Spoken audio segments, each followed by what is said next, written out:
Welcome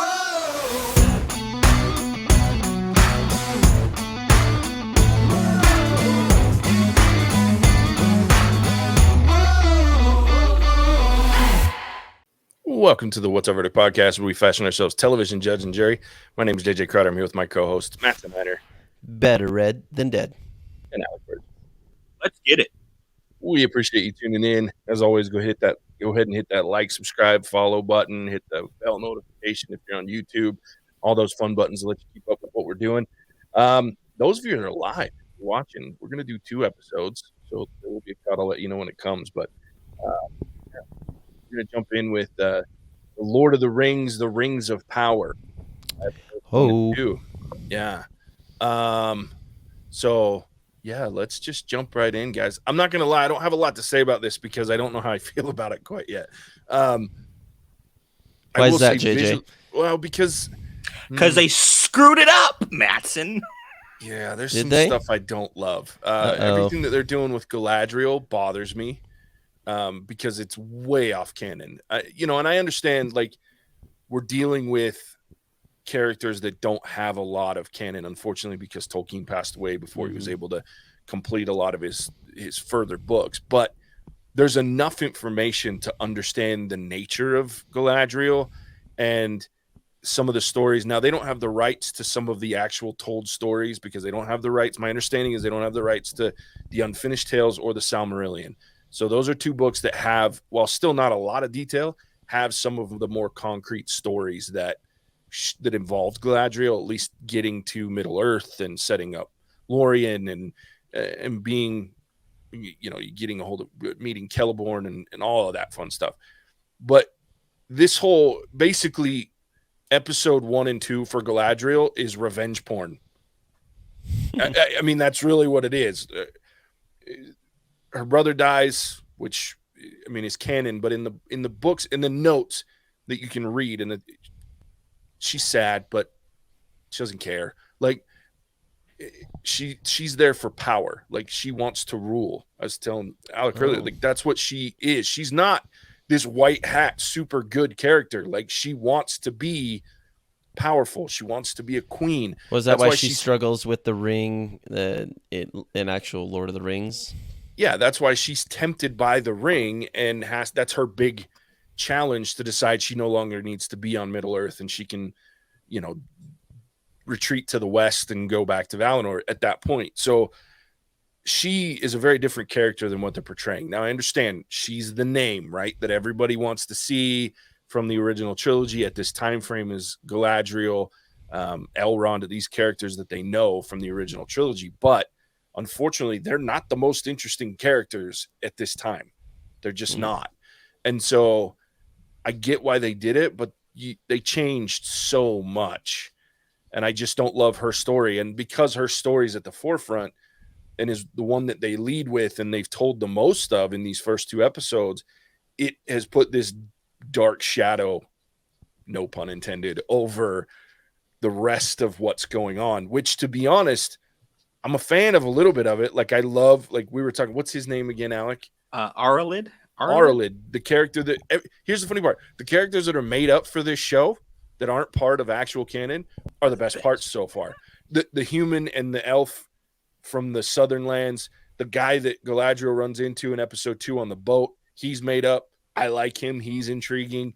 But the characters that are named outside of the Durin, it was cool to see Durin and his father. Like, that was pretty cool. So Papa Delos. That's right. When I saw the dwarves, I couldn't help but thinking, like, JJ belongs there with his beard. He just needs it to be like 5 feet longer because JJ loves him drinking beer, big beard. Like, yeah, I don't know.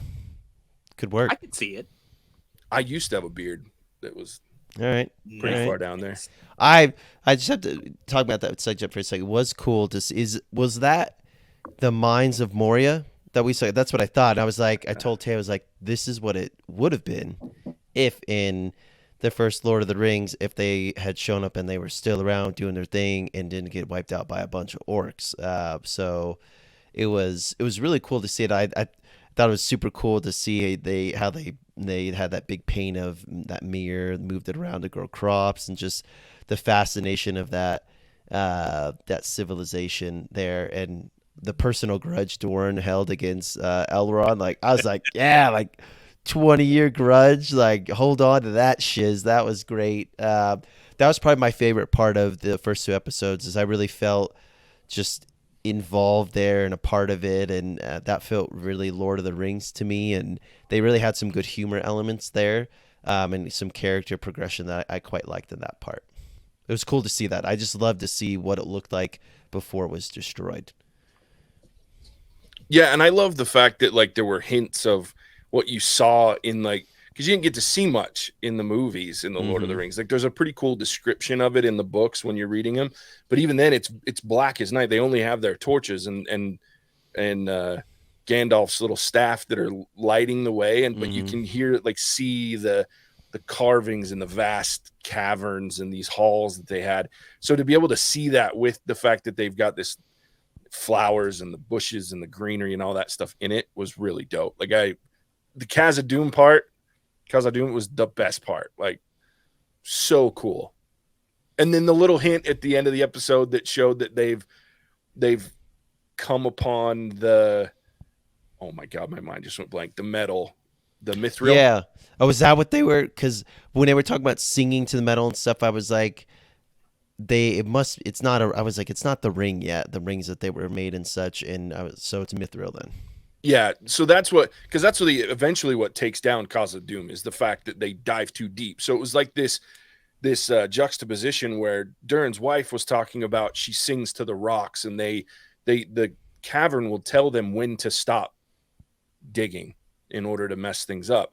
But what they do is they dig too deep and they open up a hole basically that allows the Balrog, who's not even the biggest, baddest Balrog. But you see, and that's never mind. Okay, I'm going to stop there and finish this, and then I'll tell you why I'm irritated by that sentence. But yeah, they open up the Balrog. Durin's Bane comes in and wrecks the joint. So it's that greed for the mithril that causes Khazad-dûm to fall. So yeah. So speaking of villains, we have this overarching villain of Sauron, right? Which is lazy to me because we talk about Morgoth, who was Sauron's boss. Explain, because I've never heard that name until I started. He is the big bad. He's the biggest big bad. So he's the one that made it so the elves came to Middle Earth. There was a whole issue where the 2 trees, and they kind of gave it in some really weird exposition at the beginning of the first episode, showing the 2 trees like that were the lifeblood of Valinor, where it was destroyed. Well, that was Morgoth, who was one of them. I mean, he lived there. He was just a dick. And he was an elf? He was a Maiar. Yeah. There were more than just Valar. He was Valar. Yeah.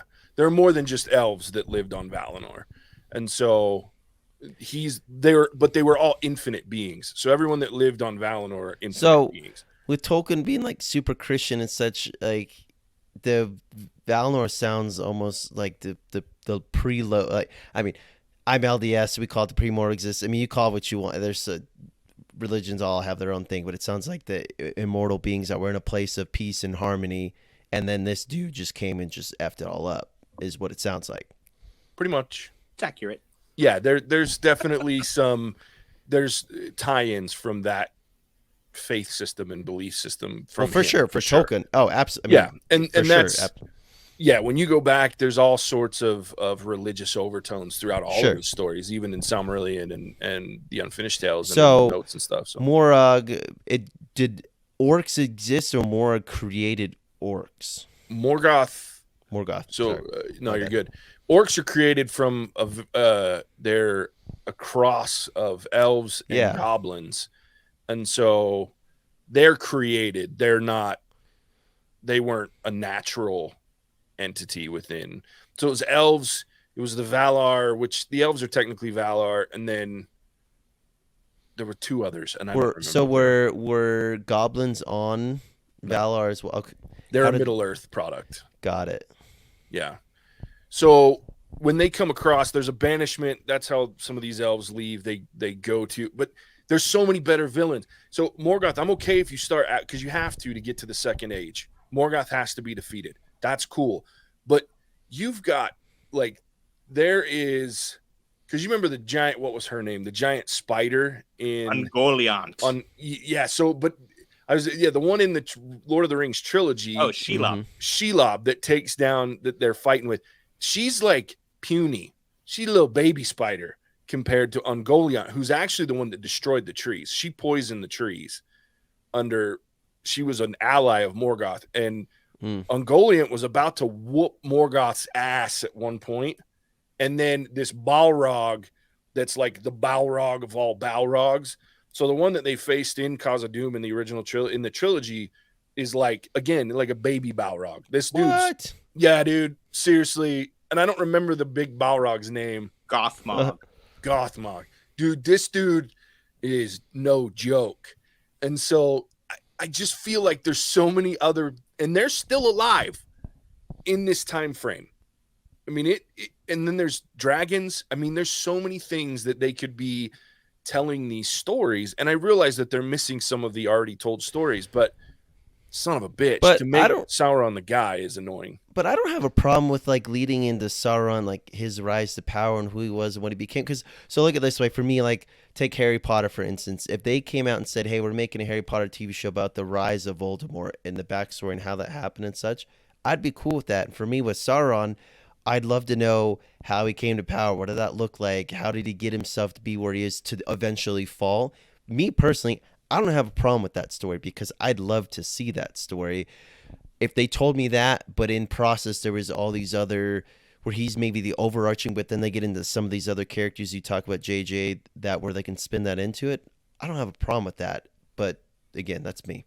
Well, and I think that's what I'm kind of hinting at is I'm okay with like this overarching theme being Sauron's still out there. Because part of the reason that these other characters still had power is because the darkness of Sauron and Morgoth, that's still on the Middle Earth. Like the orcs and all these characters of darkness, they tend to thrive when there's a big cover of darkness. And the people that can do that are people like Morgoth and Sauron. But without them, like Ungoliant's always going to be a badass, but she's not quite as cool if there's not one of these immortal beings that are around to project this dark magic and power throughout Middle Earth. So what I was hoping for was that we would have like a hint at Sauron still around, and then we would see some of like, and you can even have the orcs that are like we see in the Southlands, they're building strength, which is real. And then you have someone like Ungoliant, and then you have, the big bad Balrog, and you have some others of these. You can start to get into even the original 9 Kings of Men, who at the time weren't looked at as evil, but they weren't really good people either. I mean, there's a reason that they were so easily corrupted by the ring. So it's one of those things where there's so many stories they could be telling under the canopy of Sauron is coming back versus here's this, it's all about this revenge fantasy of getting to Sauron, who is not dead. Right. Mm-hmm. And so it just, for me, I just feel like they spent so much money. They have so much time. We know there's going to be multiple seasons because they invested way too much money for there not to be. So why jump right into the meat of that instead of saying, hey, here we go. There's a lot of other stuff. So and maybe they'll get there. That's why I don't have a lot, because I'm trying to not 100% take a dump on this show because visually stunning. The score was amazing. Yeah, music was amazing. The visuals were stunning, except some of the armor looked really terrible. But I mean, the CGI was amazing. It looked really good for the most part. It was nice to get some of it. Really intrigued me. Like I said, the human and elf story in the Southlands, really cool. Khazad-dûm with even Elrond, who as a character I'm not a huge fan of, but seeing Durin and Durin's dad, like, I've always been intrigued by Khazad-dûm and Durin, and the fact that Durin is like, the Hobbit doesn't happen without Durin because it's his kids and his cousins and you know what I mean, that are on that journey. So it's just interesting to me. So what about you, Alec? Yeah, I didn't really enjoy it either, or at all, really. Well. Yeah, I mean, I think it would be really cool and make more sense, like JJ was saying, if you have Sauron be the bad guy from the shadows, right? They kind of know he's out there, but if Galadriel is hunting him down, which she is, you'd think she would have found him by now, considering how much time she has. But if you had Gothmog the Balrog pop up, and you had Ungoliant, or you had Shelob, or you had something else that would distract you from finding Sauron, so by the time you got to this new lead you were chasing down, he's already been moved, right? He's gone. You see traces of him, but you can't find him. Because I have a hard time believe that they just kept going north, and he's been chilling in the Southlands. Yeah. In Morgoth's old domain, which is Mordor.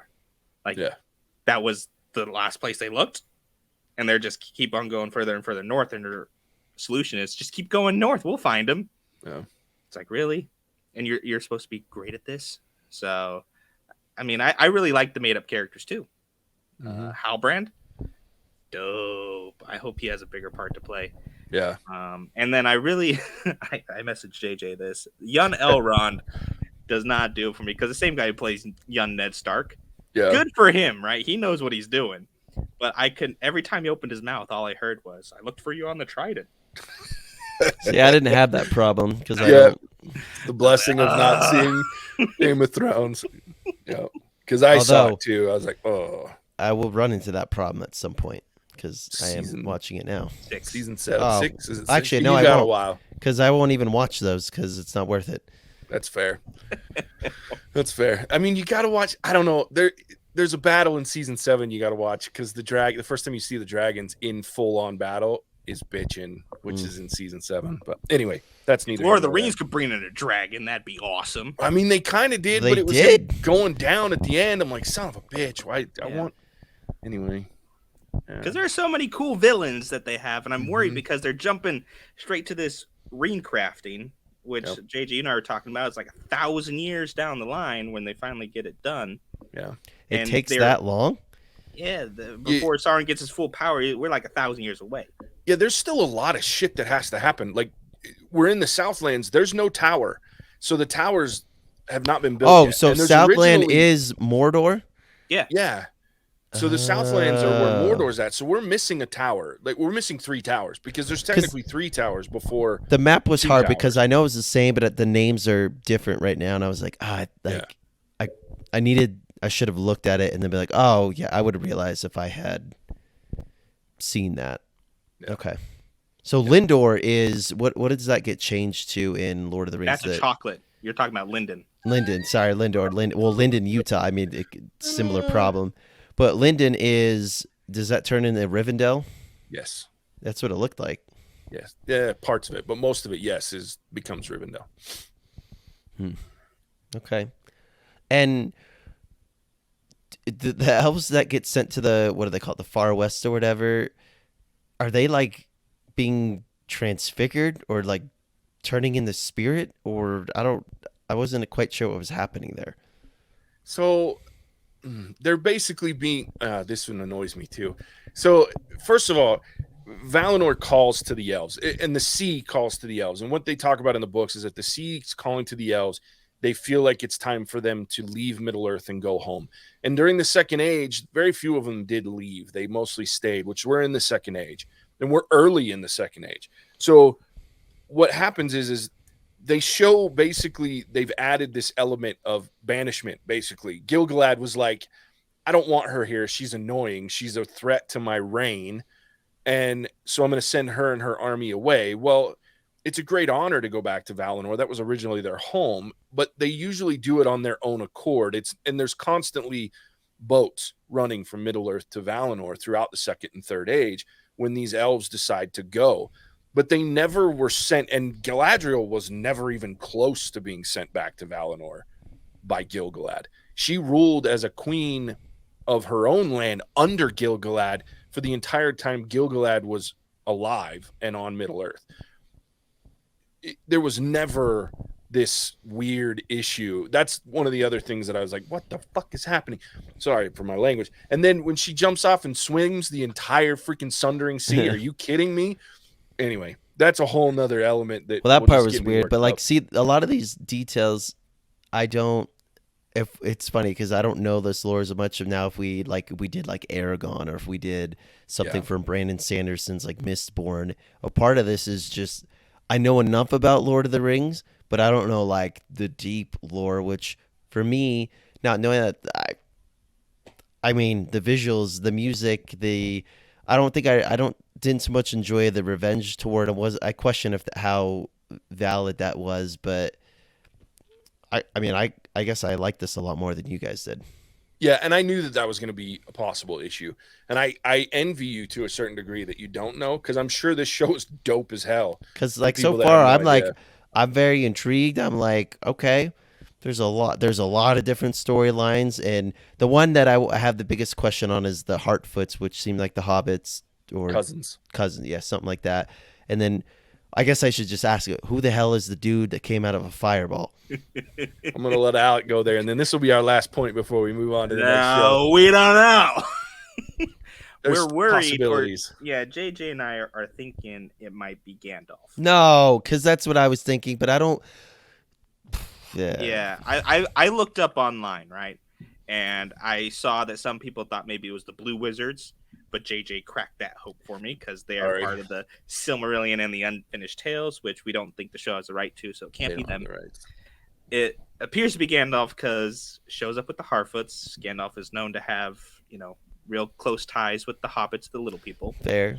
That's what I was thinking too. He talks to the fireflies, right? And the fireflies, Gandalf used to talk to bugs all the time, and the moss and stuff like that. And then you have even to the point where fire and Gandalf used fire all the time when he was fighting.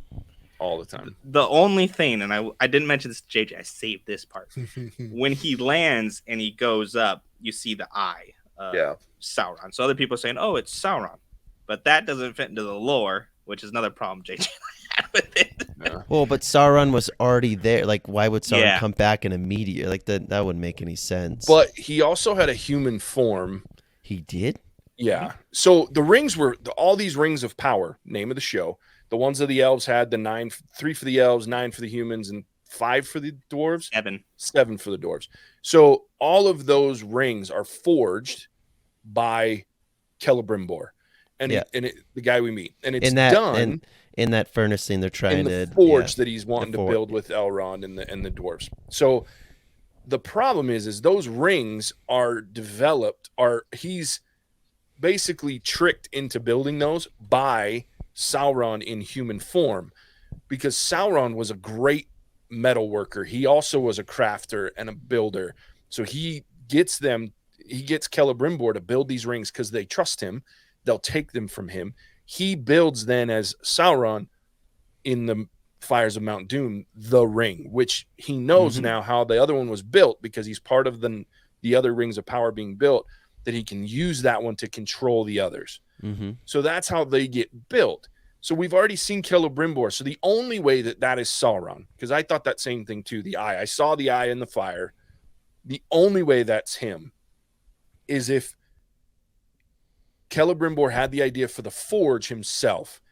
The stranger then goes on to talk to Celebrimbor in human form and convinces him to use that said thing, the forge, to build the rings.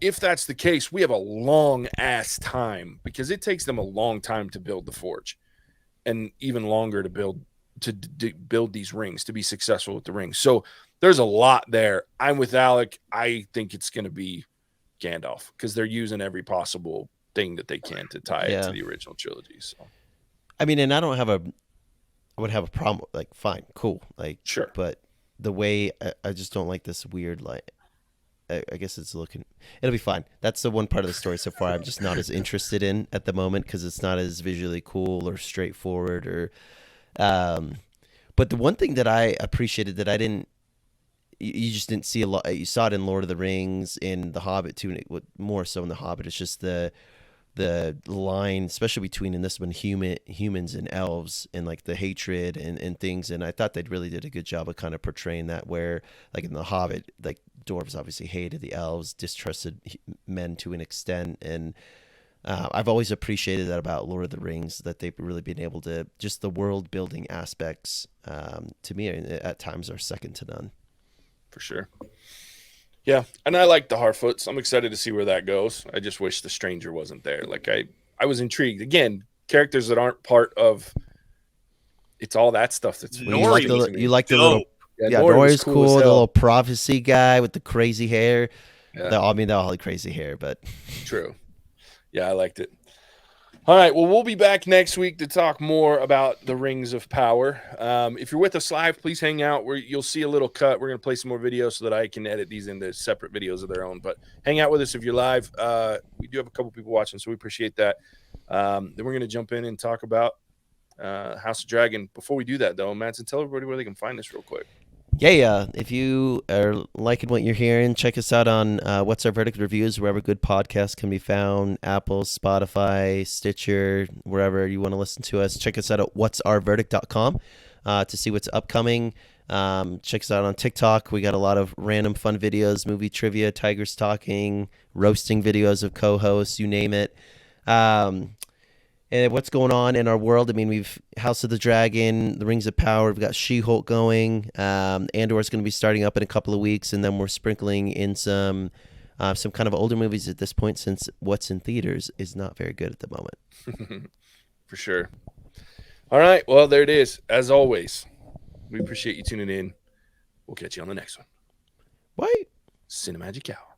Whoa!